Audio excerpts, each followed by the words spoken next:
नमस्कार. महाराष्ट्रातील तमाम माता भगिनींचं पुन्हा एकदा आपल्या चॅनलवरती सहर्ष स्वागत आहे. लाडक्या बहिणीसाठी अतिशय आनंदाची बातमी या ठिकाणी असणार आहे.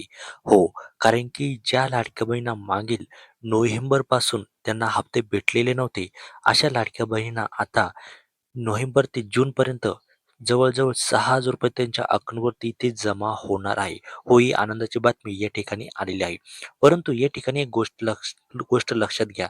सर्वांना जे आहे ना, हे पैसे जे आहे ना, पैसे अकाउंटवरती जमा होणार नाही. यासाठी तुम्हाला काय करायचं आहे, जेणेकरून तुमच्या अकाउंटवरती पैसे लवकर जमा होईल, ते या व्हिडिओच्या माध्यमातून आपण इथे सांगणार आहोत. जर तुम्ही हे एक काम जर नाही केलं, तर तुम्हाला जून महिन्यासोबत तुम्हाला जे मागचे पैसे आहे ना, म्हणजे ₹5,500 हे तुमच्या अकाउंटवरती इथे जमा होणार नाही. हे सुद्धा इथे एक गोष्ट लक्षात ठेवायची आहे. आणि तुमचे पैसे जे मागील हप्ते का थकलेले होते, ते सुद्धा या व्हिडिओच्या माध्यमातून आपण इथे जाणून घेण्याचा प्रयत्न करणार आहोत. त्यामुळे हा व्हिडिओ शेवटपर्यंत नक्की बघायचा आहे आणि त्यानंतर आपल्याला जून महिन्याचा हप्ता हा आपल्या अकाउंटवरती कधी जमा होऊ शकतो, ते सुद्धा आपल्या व्हिडिओच्या माध्यमातून आपण इथे बघणार आहोत. कारण की आपल्याला माहिती आहे, की आता जो जी-आर आहे ना, तो या ठिकाणी आलेला आहे जून महिन्याच्या हप्त्याचा. परंतु जे प्रत्यक्षात पैसे ना ते अजून पडलेले नाही. तर ते पैसे आपल्या अकाउंटवर कधी जमा होईल ते सुद्धा या व्हिडिओच्या माध्यमातून आपण इथे बघणार आहोत. तर बघा, सर्वप्रथम एक गोष्ट लक्षात घ्या.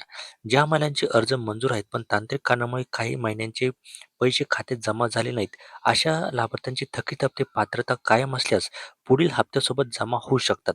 मात्र यासाठी तुमची सर्व माहिती जी आहे ना, ही योग्य असणे अत्यंत गरजेचे आहे. म्हणजे तुम्ही जेव्हा अर्ज भरलेला असेल, तेव्हा तुम्ही तुमचं नाव, तुमचं गाव हे व्यवस्थित टाकलेलं असेल, कुठलीही स्पेलिंग मिस्टेक काही केले नसेल, तर तुमचे जे पैसे आहे ना, ते तुमच्या अकाउंटवरती ते जमा होणार आहे. आता प्रश्न पडतो, की पैसे थांबण्याचे मुख्य कारण नेमकं कोणतं आहे?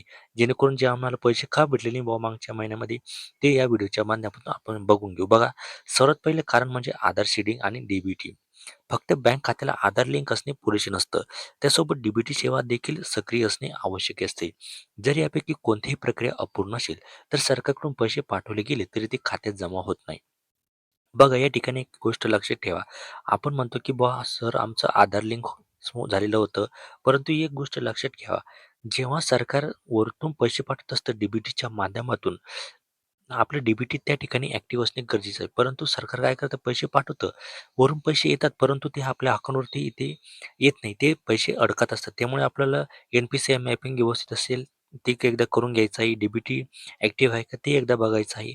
आणि तिसरं सगळ्यात महत्त्वाचं कारण म्हणजे तुमचे कागदपत्र. हो, तुमचं आधार कार्ड असेल, बँक पासबुक असेल किंवा अर्जामधील जी माहिती असते ती असेल किंवा इतर वेगवेगळी माहिती असेल, जसं की तुमच्या बँक अकाउंटला वेगळं नाव दिलेलं असेल, त्यानंतर तुम्ही अर्ज भरताना वेगळं नाव टाकलेलं असेल. जर याच्यामध्ये तफावत असेल, तर तुम्हाला त्या ठिकाणी पैसे जे आहे ना, ते इथे आलेले नसेल. आता सर्वात महत्त्वाचा मुद्दा म्हणजे थकीत हप्ते. आता समोर आलेल्या माहितीनुसार ज्या पात्र महिलांचे हप्ते तांत्रिक कारणामुळे अडकलेले आहेत आणि ज्यांची पडताळणी पूर्ण होईल, अशा महिलांना पुढील थकीत हप्ते जे आहे ना, हे वितरणात तिथे मिळू शकते. म्हणजे जून महिन्याचे हप्ते हो, तुम्हाला हे पैसे जे आहे ना, ते भेटू शकतात. एखाद्या लाभार्थीचा एक हप्ता बाकी असेल, तर त्यानुसार रक्कम जमा होणार आहे. म्हणजे तुम्हाला मागील मे महिन्याचा जर हप्ता भेटलेला नसेल, तर तुम्हाला मे आणि जून असे ₹3,000 तुम्हाला इथे भेटू शकतात.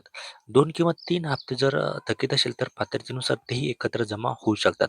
मात्र अंतिम रक्कम ही प्रत्येक लाभार्थ्यांच्या मंजुरीची तारीख, पात्रता असेल किंवा अधिकृत नोंदणी असेल, यावर तुमचे सर्व जे आहे ना, ते अवलंबून असतात. आता सगळ्यात महत्त्वाचा प्रश्न म्हणजे पैसे लवकर मिळवण्यासाठी तुम्ही कोणत्या 3 गोष्टी करायला पाहिजेत, ते एक बघा. तर सगळ्यात पहिली गोष्ट तुम्हाला करायची, तुमच्या बँकेत जाऊन तुमचं आधार सीडिंग आणि डी मॅपिंग हे दोन्ही सुरू आहेत का ते एकदा तपासायचं आहे. कारण की पैसे येण्यासाठी ह्या 2 गोष्टी महत्त्वाच्या असतात. त्यामुळे ते एकदा तुम्हाला बँकेत जाऊन जे आहे ना, ते एकदा चेक करून घ्यायचं आहे. त्यानंतर दुसरी गोष्ट म्हणजे ही के-वाय-सी पूर्ण झाली आहे का? किंवा अर्जाचा स्टेटस हे अप्रूव्ह आहे का? ते एकदा नारी शक्ती दूत किंवा आपल्या अधिकृत वेबसाईटवर जाऊन तुम्हाला एकदा चेक करायचं आहे.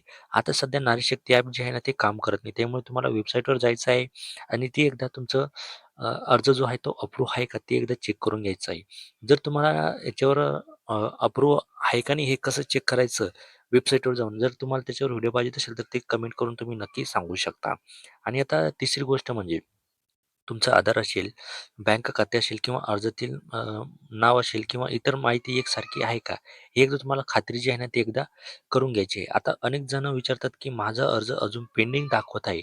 काय करायचं आहे? हो, जेव्हा तुम्ही याच्यावर जाऊन चेक करता तुमचं अप्रूव्ह आहे का? तर त्या ठिकाणी काहींचं असं अप्रूव्ह दाखवतं आणि काहींचं जे आहे ना ते पेंडिंग दाखवतं. तर अशा वेळी घाबरायची गरज नाही. जर तुमची कागदपत्रे योग्य असतील, पडताळणी पूर्ण झाल्यानंतर अर्ज मंजूर होऊ शकतो. त्यामुळे वेळोवेळी तुमचा स्टेटस या ठिकाणी तपासायचा आहे. बघा, या ठिकाणी मी तुम्हाला एक गोष्ट सांगतो. ती म्हणजे जर तुम्हाला मागील मेचा जर हप्ता भेटला नसेल किंवा मार्च आणि एप्रिलचा हप्ता भेटलेला नसेल, तर अशा बहिणी विचारतात, "सर आमचं के-वाय-सी ते आम्ही केलेलं आहे. सर्व व्यवस्थित आहे, तरी आम्हाला मार्च, एप्रिल, मेचे हे जे हप्ते आहे ना, ते भेटले नाही." तर तुमचं या ठिकाणी मी सांगू शकतो, सध्या तुमची जी आहे ना, ही पडताळणी सुरू असू शकते. जेव्हा तुमची पडताळणी जी आहे ही पूर्ण होईल, त्यानंतर तुमचे जे हप्ते ना, ते व्यवस्थित तुमच्या अकाउंटवर या ठिकाणी जमा होत असतात. त्यामुळे घाबरायचं कुठलंही या ठिकाणी कारण नाही. तर लाडक्या बहिणीनो, आजच्या व्हिडिओमध्ये मुख्य माहिती इतकीच होती. तुमचं किती महिन्यांचा हप्ता बाकी आहे किंवा तुम्हाला कोणती अडचण येत असेल तर ती कमेंटमध्ये नक्की सांगायची. मी त्या विषयावर सविस्तर जी माहिती आहे ना ती पुढच्या व्हिडिओमध्ये नक्की घेऊन येईन आणि अशाच चॅनल अपडेटसाठी आपल्या चॅनलला आता सबस्क्राईब करून घ्या. जेणेकरून पुढच्या येणाऱ्या जून महिना असेल किंवा इतर जे अपडेट असेल लाडकी बहीण योजनेबद्दल तर ते लगेच तुमच्यापर्यंत पोहोचेल. तर भेटूया एका पुढच्या नव्या व्हिडिओमध्ये.